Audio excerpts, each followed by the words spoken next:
Will you continue Riddle School, and will you continue One Night at Flumpty's? And I think it's pretty obvious, and I've answered it before, but continuing either of those is out of the question. And whenever I say, will you continue, that is kind of all-encompassing. Like, I don't want to continue them as sequels or spin-offs or animations or comics, anything of that sort. I'm not going to do anything with those. It's possible that I could change my mind years from now, but I sincerely doubt that I ever will change my mind about this. I think that Riddle Transfer 2 is the perfect ending for Riddle School, and One Night at Flumpty's 2 is the most suitable ending possible for Flumpty's. But I might do cameos with them in the future, and I encourage people to make fan games, if they wish, or fan fictions or fan whatever, to continue the stories their own way, because I'm just not going to do anything else with them. So, hopefully that answers those questions.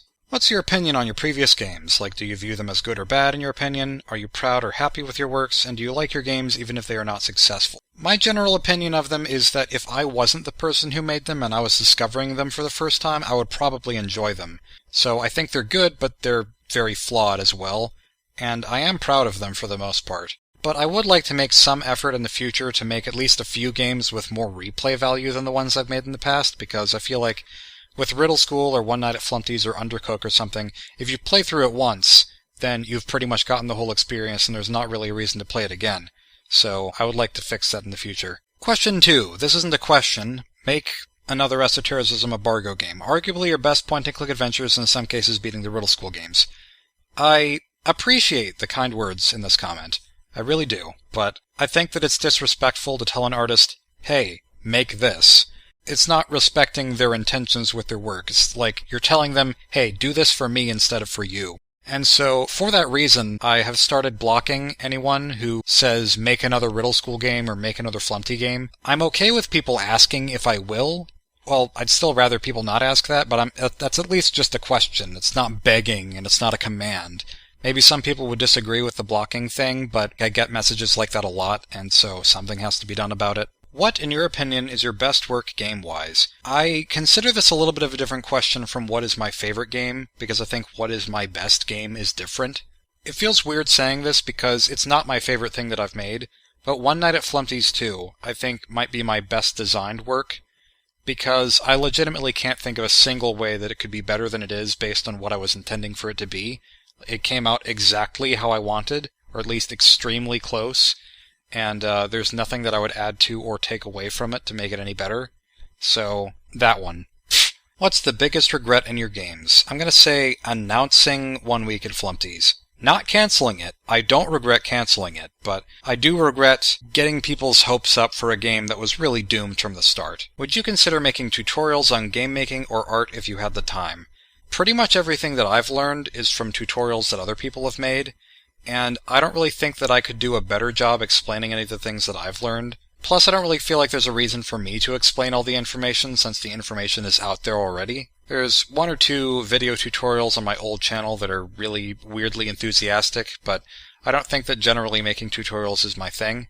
And on top of that, people who ask me to make tutorials, usually they're asking something like, hey, can you make a tutorial on how to make a Five Nights at Freddy's fan game? And there is so much more to that than can be even explained in a tutorial, unless it was a really, really huge tutorial, which I'm not going to make. Really, it's just as reliant on a whole bunch of small factors, and those small factors build up into being able to create something bigger, so I'm not going to straight up say no, but I'm going to say that tutorials from me are just kind of unlikely.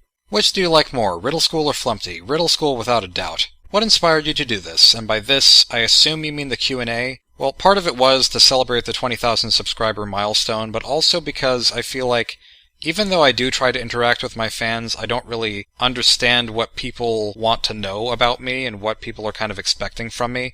And this is kind of a way for me to better understand my audience, I guess, and to hopefully answer questions that people have. And I was also inspired by the Flumpty Q&A that Kizzy Coco set up for his website FNAF Lore, where he has a Flumpty page. Do you like your fanbase, even though a lot of it is because of ONaF? Well, I am definitely thankful for my fanbase, and thankful for the support that people have given me. I just wish that there were certain parts of the fanbase that were less clingy, I guess is the word, like clinging to me or clinging to the past. But I've met some really super amazing people as a result of the fanbase that I've accumulated over time, and I'm really appreciative of that. For Q&A, would you ever think of making another goofy game based on complete randomness, non-Flumpty related? I did try making this one that was called Golf Ball Dolphins Nasal Lasers, which is clearly the best name, but it was going to be like this shmup, and it was going to be totally random, and the idea was that I was going to try to make this game and see to it that I finish it, and it would supposedly be easier to finish because I could put whatever I wanted to in it. But the fact that it was in a genre that I'm not really all that passionate about, and the fact that the theme was randomness, it felt oddly limiting to do that. Games like One Night at Flumpty's, though, that was just kind of a spur-of-the-moment idea, and then I went with it, so I might have another spur-of-the-moment idea at some point. Do you like FNAF World? I'm literally 15, but I think it's a fun game. I'm probably never going to play FNAF World. I know that it's free now, but I just don't have that much of an interest. Doesn't seem that fun to me. What are your thoughts on Sister Location, and do you plan to play it? What about other FNAF fan games? I don't plan to play Sister Location, nor do I plan to play other FNAF fan games. I'm just kind of done with FNAF. And I feel like it should have stopped on the first game, personally, but I'm glad that Scott is doing what he wants to do, and it's his own decision to keep making the games. And the only FNAF fan games that I've even played, actually, are my own and Five Nights at Wario's Origins, because I helped beta test that one. So that's just my answer. What made you not like FNAF anymore, and what is your current opinion of FNAF? Like I said, I'm just generally not a Five Nights at Freddy's person anymore. I think that the first game is brilliant, and that's why I think that it still should be just its own standalone game. I think all the pieces of it fit together so well, just every single bit of it seems so perfect. So I was really disappointed in the second one, which I don't even think is really that great of a game. Third one I think is an okay game, but mostly I just thought of it as a nice ending for the story. And then the fourth one came out and I just didn't like anything about it. And I know that plenty of people would disagree with me on that, but I just felt like, you know, I'm going to pretend that the only FNAF game that exists is the first one, because I feel like that's the one that really struck a chord with me and nothing else really has. So it's mostly that FNAF is a game that I still like, but not a series that I still like. Have you and Scott met, but you had a chance to meet him? What would your very first question be? I haven't met Scott Cawthon. If I did, first question I'd probably ask is something like, how are you? Because that's polite. But I would want to know what he plans to do besides Five Nights at Freddy's, just what other ideas are in his head. Because Scott seems to be a guy who has a lot of ideas, and right now all of his ideas are going into Five Nights at Freddy's, but I would be curious to see where he branches out, I guess. What FNAF fan gems does you like? Like I said before, I haven't really played any of them, but Five Nights at the Chum Bucket looked pretty cool. What is your favorite YouTuber, and is Flumpty based after Phil? My favorite YouTuber is Bicked Up on a Bus, who is a Let's Player who's not very enthusiastic, has a very dry and kind of random sense of humor. His style is not for everyone, but it's for me. And no, Flumpty is not based on Phil. Would you be mad if someone applied your ideas in their own games? For example, the flipping rooms mechanic from 1 Week at Flumpty's is screaming to be used somewhere. Well, the reason that I shared my ideas is because I know that I'm not going to use them anymore, so that's fine. I'm keeping all my favorite ideas to myself. Who do you look up to or has been an inspiration in your life? Somewhat indirectly and mostly through their work, I think. I would say Scott McCloud, Scott Cawthon, Toby Fox, John Lasseter, and then obviously my family is a big inspiration.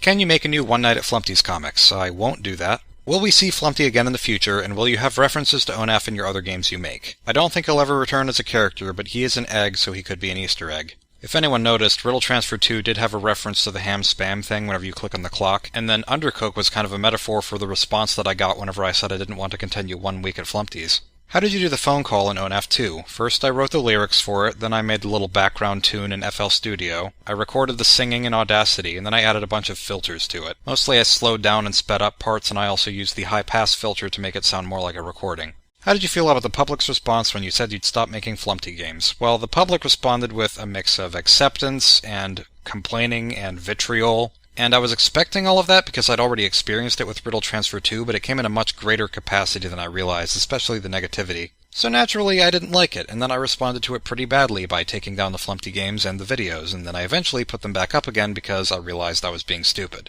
In ONaF is their nightmare character. The obvious characters that you know for a fact exist are the only ones that exist. My question is, who is really the Red Man? I don't know, some guy. Will you make ONaF World? Because Scott made FNAF World? Heck no! Is there a place you can still download the 1 Week at Flumpty's files? If not, can you re-upload them? I can't re-upload them because I don't have them anymore, but I believe they're on the FNAF Lore website, so just look up fnaflore.com. Does Flumpty go well with toast and jam? I don't know about toast, but I know that we jump out now for Flumpty's jam, spick and spam goes well with ham. When the beaver is running after the player and the toilet camera has a message that says, I've run out, is that supposed to be a joke that he's also out of toilet paper and that he's literally out to get you? I always was confused because no one I've seen has pointed that out, and I seem to be the only person speaking about it. Yep, it's a double meaning. I've run out of the bathroom and I've run out of toilet paper. Where he gets the toilet paper, I have no idea. What motivated you to start making 1 week at Flumpty's? Nothing good. Just Five Nights at Freddy's 4 hype and people asking for a new game. It wasn't really any of my personal inspiration for it. If the owl from ONaF 2 died, would you have put a drawing of Flumpty burying the owl with a gravestone saying RIP Owl, too many head concussions? Maybe, but the owl didn't die, so...